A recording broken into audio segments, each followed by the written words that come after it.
बंधु, इस बार season pre में एज और सो एज पर बेस्ड बहुत अच्छा क्वेश्चन पूछा गया था। देखो, हमने कंजक्शन वाले चैप्टर में पढ़ा है एज और सो एज का यूज।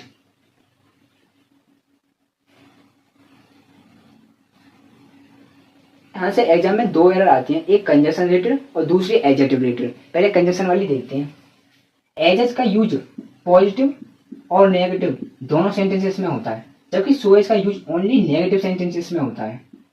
दूसरा एरर एडजेक्टिव रिलेटेड आता है कि एज और सो एज दोनों कंपैरिजन करते हैं, इसलिए एज और सो एज के बीच में पॉजिटिव डिग्री वाला एडजेक्टिव आता है।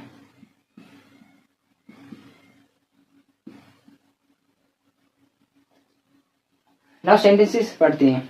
No other place in this country is so better as Gulmarg Kashmir. देश में कोई और दूसरा प्लेस उतना सुंदर नहीं है जितना गुलमार्ग कश्मीर है। देखो, पहले कंजक्शन वाली एरर देखते हैं। नो अदर सेंटेंस नेगेटिव है, इसलिए यहाँ पर सो एज का यूज हुआ, ठीक है। दूसरा एरर देखते हैं एडजेक्टिव का, कि सो एज के बीच में तो यहाँ पर पॉजिटिव डिग्री का एडजेक्टिव यूज होता है, तो फिर यहाँ बेटर कंपेरेटिव वर्ड क्यों यूज हुआ है, इसलिए यहाँ पर गुड आएगा।